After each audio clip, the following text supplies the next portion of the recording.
Hello, my name is Summer Sherland, and on behalf of the South Phoenix Oral History Project, I am so delighted to welcome you to this year's summer workshop, Archiving Community Oral Histories.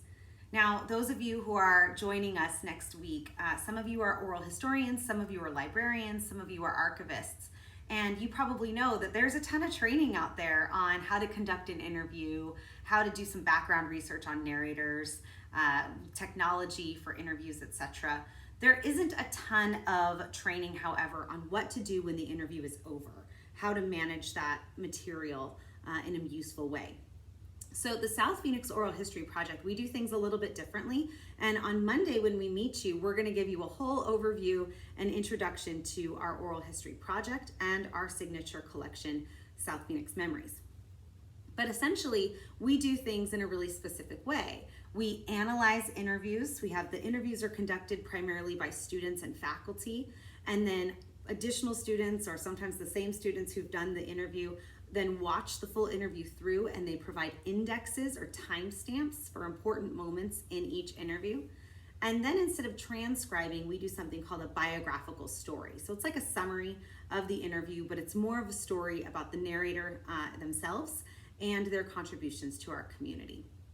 So we want to teach you how to do that. And the reason we want to do that, there's lots of reasons for this, right? First, it's just good to get training on how different organizations use and process interviews after they're conducted. Secondly, it's good to know that transcribing isn't the only way to go about it, right? There are other ways that you can use and process oral histories in a meaningful way.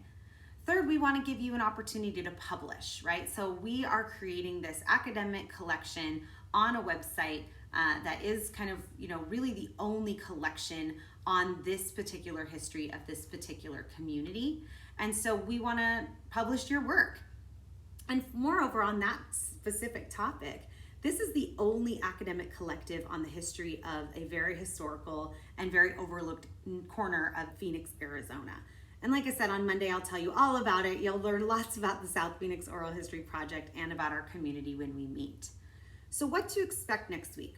Monday, Tuesday, Wednesday, and Friday, we will meet 10 a.m. Pacific time.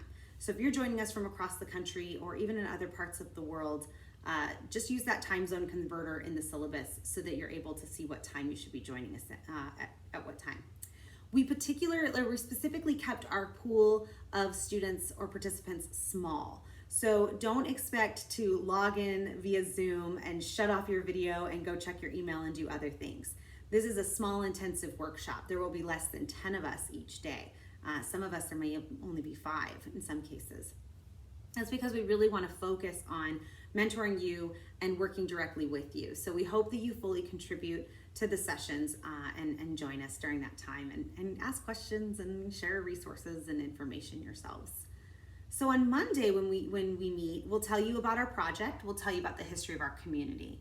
On Tuesday, we'll begin processing interviews. Each of you will be assigned an interview that has been conducted either by myself, other faculty founders of the South Phoenix Oral History Project, or students, community college students who've conducted these interviews.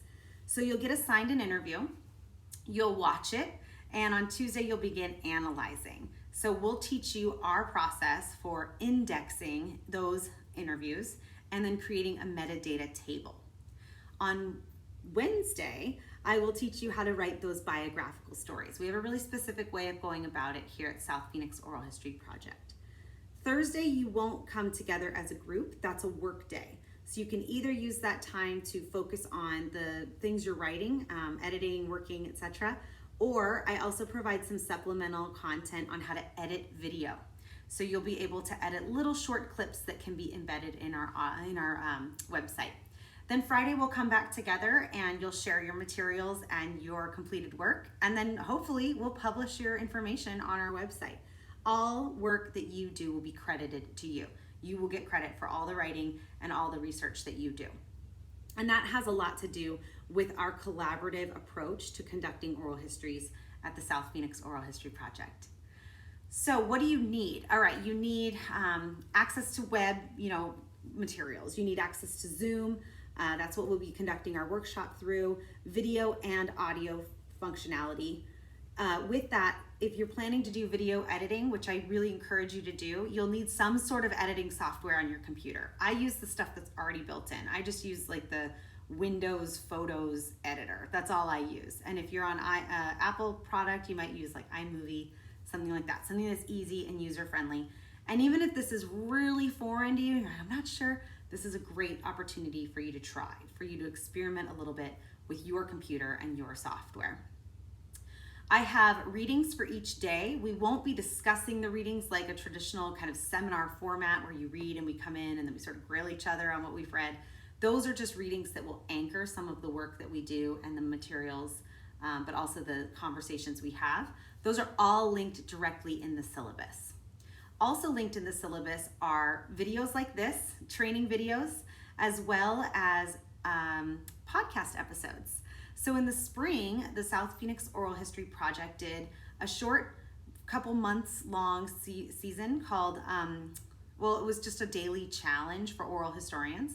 And our podcast is called the More and More Everyday podcast. So those episodes, maybe we have one 10-minute episode about indexing, or one 10-minute episode about metadata, right? One 10-minute episode about a biographical story. Those are all also linked directly in the syllabus, and you can access them through Spotify, Apple iTunes, or any number of other podcast platforms. So you'll need access to those kinds of materials. But for the most part, log in Monday morning, join us, learn about our archive, and come to understand what it is that we do and how we can help you grow as an oral historian. If you have any questions, please feel free to reach out to me over the weekend. I'm more than happy to answer your questions. So before we meet on Monday, please do the following. Assemble any materials that you need, including your Zoom-friendly technology, webcam, microphone, etc. You'll need something for writing. You will be writing quite a bit. I just use regular old docs, right? Regular old Microsoft Word. But some people might use Google Docs. Google Docs are fine, anything. And you'll need some sort of editing software like video and audio. We'll talk more about this on Monday. I'd also like you to review some of our introductory materials. I've linked to our welcome video, which is right here, you're watching. And I have a couple articles I'd like you to consider. And then I would like you to select one of those daily challenges, one of those podcast episodes I mentioned. Questions that get you going about what is it about oral history that you enjoy, or what is it that you, like what's one area of oral history that seems really special or unique to you. That'll get you ready for Monday, and then we'll see you then. So before I let you go, like I promised you, you're gonna learn a lot about our archive and our collection. But I want to tell you just a little bit about the South Phoenix Oral History Project. It was started in 2017 by a group of undergraduate community college students who were enrolled in one of my seminars. These students essentially started and laid the groundwork for the only academic collection or academic analysis on the history of a very historical, very diverse and multicultural, and very forgotten corner of Phoenix, Arizona. So not only this week are you going to be learning new skills and growing as an oral historian, you're also contributing to an academic history that has yet to be written. So for that, I commend you and I thank you and I welcome you to our summer workshop, Archiving Community Oral Histories. One last thing, we kept the group really small. Because we wanted to fully fund everybody who contributed and participated in our workshop, we weren't able to accommodate, everybody that wanted to participate. So don't expect to see, 25, 35 people. There's really only gonna be about, I may have said, there really may be between 5 and 10 of us at this workshop, and that's intentional. All right, everyone, I look forward to meeting you face to face on Monday. I will see you soon.